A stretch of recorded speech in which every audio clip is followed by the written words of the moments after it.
Marcus Webb checked his tie for the fifth time in the elevator mirror, his hands trembling just enough to notice. The fluorescent light above him hummed and flickered, and for a second he caught his own reflection, dark circles carved beneath his eyes, a suit jacket that was one size too large because he'd lost 18 pounds since Sarah passed. He looked like a man held together by hope, and nothing else. Because that's exactly what he was. The elevator doors slid open to the 42nd floor of Calloway Industries, and the world that greeted him was all glass and gleam and quiet confidence, the kind of place that made a man feel his smallness immediately. He adjusted the folder under his arm, the one containing his resume, his references, and a crayon drawing his 7-year-old daughter Lily had slipped in that morning when he wasn't looking. She'd drawn the two of them holding hands in front of a house with a yellow sun overhead. She'd written at the bottom, in her careful, uneven letters, "Daddy, you are the best. You will do good." He almost turned around right then. Not from fear, from love, from the terrifying weight of being someone's whole world.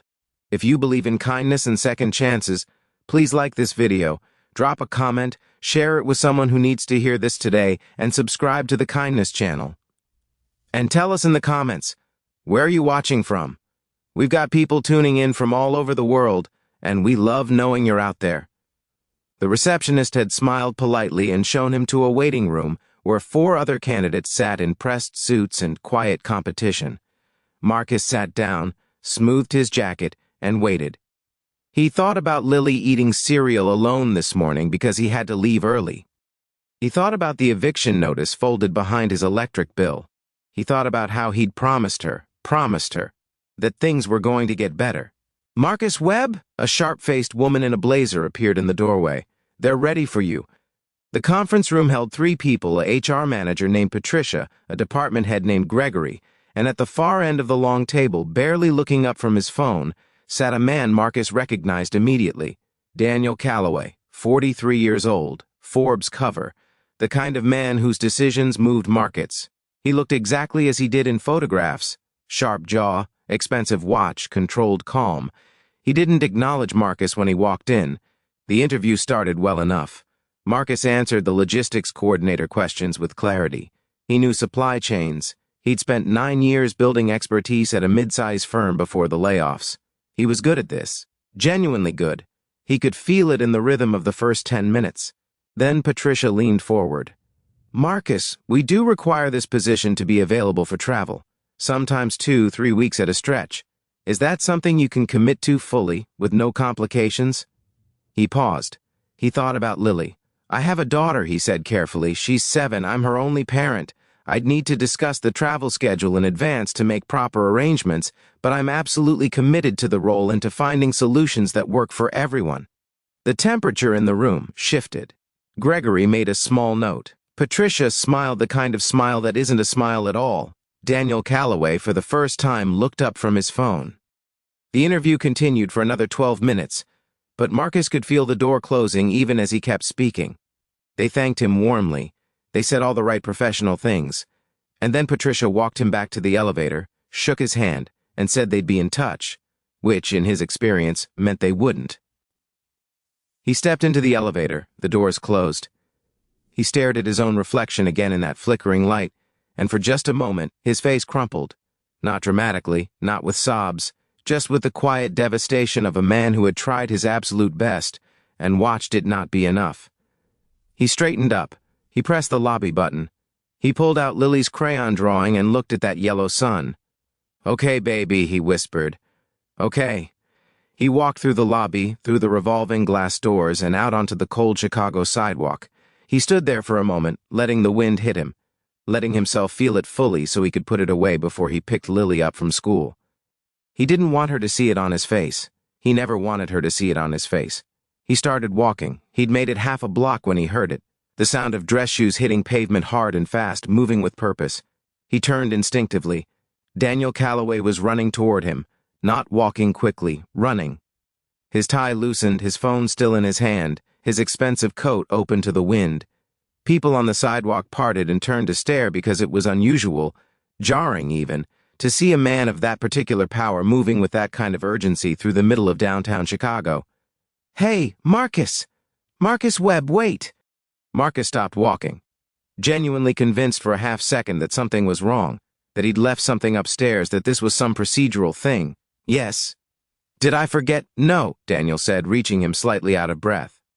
He stopped, collected himself, and looked at Marcus directly. Not the way he'd looked at him in that conference room, through him, past him at his phone, but at him. You didn't forget anything. I needed to catch you before you were gone. Marcus stared at him. I don't understand. Daniel ran a hand through his hair, which was the least composed gesture Marcus had ever seen from a CEO. I owe you an apology. I sat in that room and I barely looked at you for the first part of that interview. I was distracted with something I thought was more important, and I was wrong. He shook his head. Then you talked about your daughter, and I kept thinking about, after you left. I have a daughter too, she's 9, and I spent 3 years, traveling constantly, missing everything, telling myself the work justified it. Her mother and I didn't make it, and I sat there today looking at a man who just told us clearly, honestly, that his child is his priority, and the room treated that like a liability. Marcus didn't say anything. The wind moved between them. You have 9 years of supply chain experience. Your references are exceptional. I pulled your file after you left. The honest truth is that the travel requirement for this role is flexible. We say it like that in interviews because we've always said it like that. It's not actually fixed. Patricia and Gregory don't know I'm out here right now. He almost smiled. They probably think I'm on a call. Mr. Calloway, Dan, please. He held out his hand. Not with the detached formality of the conference room, but with something genuine in it. The job is yours if you want it. Real salary, hybrid schedule, and I'll put in writing that your daughter's school events and emergencies are always prioritized. Because a man who puts his kid first like that, who comes in here on what I can tell was basically no sleep and holds himself together with a crayon drawing in his folder. He stopped. Yes, I saw it fall out on the table when you opened your folder. I didn't say anything. I should have. Marcus felt something break open in his chest, quietly, like a window letting in air after too long in a closed room. His eyes burned and he blinked it back hard because he was on a public sidewalk in Chicago and he was not going to cry in front of Daniel Calloway. He was not. He failed at that goal somewhat, just slightly, just enough that he had to look away for a second and breathe. My wife passed 14 months ago, Marcus said finally, his voice steady but honest. Lily and we've been figuring it out. I just need a real chance.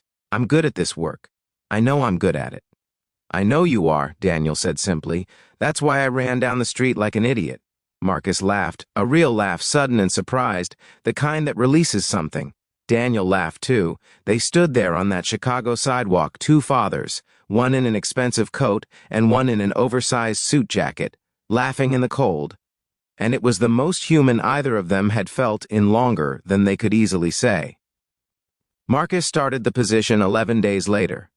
The salary was more than he'd asked for in his application. On his first morning, he found a note on his desk from Daniel. Not a corporate welcome letter, but a handwritten note on plain paper that said, "Your daughter drew a good son. I hope she keeps drawing them." He framed it. He put it next to the photo of Lily on his desk. And every single evening, without exception, Marcus Webb was at the school gate at 3:15. Sometimes he was on a call. Sometimes he was mentally running through logistics and spreadsheets. But he was there, coat open to the wind, smiling, arms wide. And Lily would run at him at full speed every time like he'd come back from somewhere far away. Which, in a way, he had. And in a way that neither of them would ever quite be able to explain, a billionaire running down a Chicago sidewalk had been the thing that brought him home. If this story moved you, if you believe that kindness changes things, that second chances are worth giving and worth fighting for, please like this video and share it with someone who needs to hear it today. Subscribe to the Kindness channel so you never miss a story like this one. Drop a comment and tell us where you're watching from. It truly means everything to know you're out there. See you in the next story.